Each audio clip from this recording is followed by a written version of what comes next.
नमस्कार সকলকে hello everyone नमस्ते सभी को।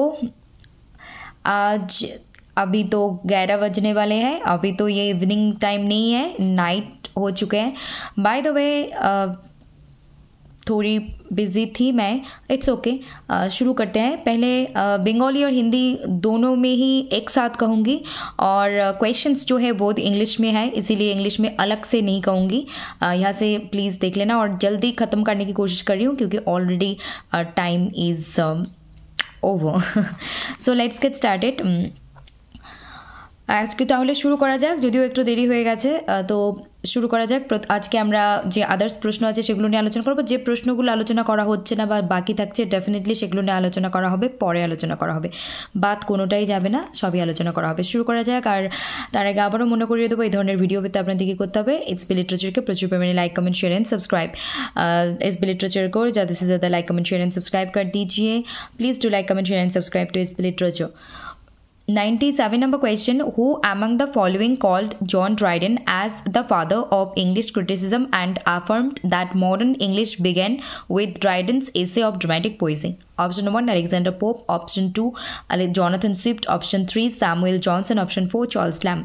And the correct answer is option C Samuel Johnson. जब ये क्वेश्चन आप पढ़ेंगे, যখন তোমরা এই প্রশ্ন পড়বে অটোমেটিক্যালি বুঝতে পারবে যে এখানে ড্রাইডেনের এসে অফ ড্রামাটিক পোয়েজি নিয়ে কথা বলা হয়েছে। এবং আমরা যে এখানে পড়তে গিয়ে যে দেখেছি Dryden as the father of English criticism and affirm that modern English begin with Dryden's essay of dramatic poesy. Who among the following called John Dryden as the father of criticism and affirm that. এটা খুবই সহজ, যেখানে আমরা একটা যদি educated guess work লাগাই এবং বিষয়টা যদি আমাদের পড়া থাকে ডেফিনেটলি আমরা বলবো স্যামুয়েল জনসন, কারণ সেখানে না তো আলেকজান্ডার পোপ, না জনাথন সুইফট, না চার্লস ল্যাম্ব, এই তিনজনের মধ্যে কারোরই এই বিষয়ে ওনারা বলেননি কথা, কিন্তু স্যামুয়েল জনসন কিন্তু বলেছেন। Next question.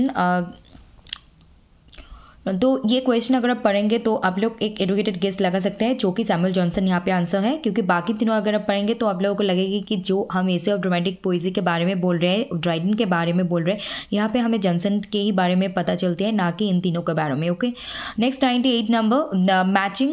सो रेमंड विलियम्स के जो लिखे वर्क है preface to film Herbert Marcuse, one dimensional man, Frederic Jameson, modernism और the cultural logic of late capitalism, and Richard Hoggart the uses of literacy.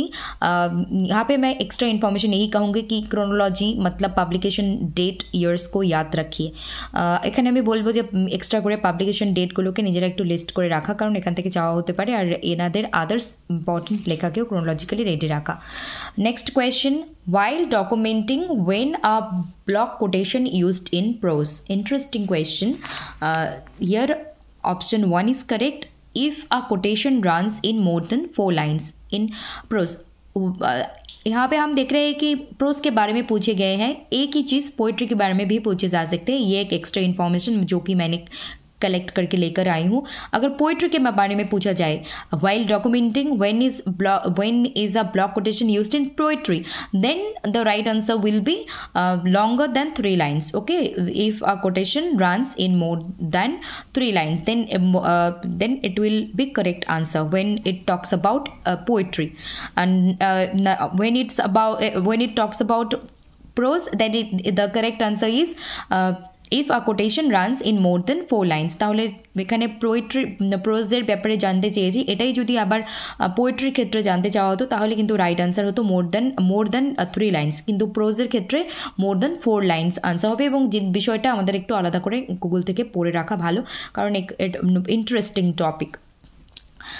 Next one, arrange the following children's books in the correct chronological order of their publications. এখানে যে 5টা works আছে নাম, সেগুলো বাচ্চাদের নিয়ে লেখা বই, তো সেক্ষেত্রে বলা হচ্ছে কোনটা আগে এসেছে কোনটা পরে এসেছে, তো কারেক্ট क्रोनोलॉजिकली সাজাতে বলা হয়েছে। यहाँ पे बच्चों के ऊपर बच्चे के बारे में जो बुक्स लिखे गए हैं, ये जो 5 इंपॉर्टेंट वर्क्स हैं, इन 5 इंपॉर्टेंट वर्क्स के बारे में पूछे गए कौन सी बुक्स पहले आई फिर बाद में क्रोनोलॉजिकली सीक्वेंस के ऑर्डर में हमें बतानी है आंसर को। So option D J.R.R. Tolkien's the Hobbit 21 सितंबर 1937 में पब्लिश्ड हुए। Then C.S. लुइस के the lion the witch and the wardrobe 16 अक्टूबर 1950 में पब्लिश्ड हुए। देन विलियम गोल्डिंग्स के lord of the flies, a very important star mark hot topic, 17 सितंबर 1954 में पब्लिश्ड हुए। देन फिलिप पुलमैन के नॉर्दर्न लाइट्स 9 जुलाई 1995 में पब्लिश्ड हुए। And last J.K. रोलिंग के द गॉबलेट ऑफ फायर 88 जुलाई 2000 में पब्लिश्ड हुए। सो ये जो 5 जो राइटर्स जो है बहुत इंपॉर्टेंट है, इनको प्रिपेयर करनी है। सबसे ज़्यादा यहाँ पर अगर कहा जाए तो definitely J.R.R. Tolkien and William Golding's, C.S. Lewis also, these 3 are very important and another 2 writers also important.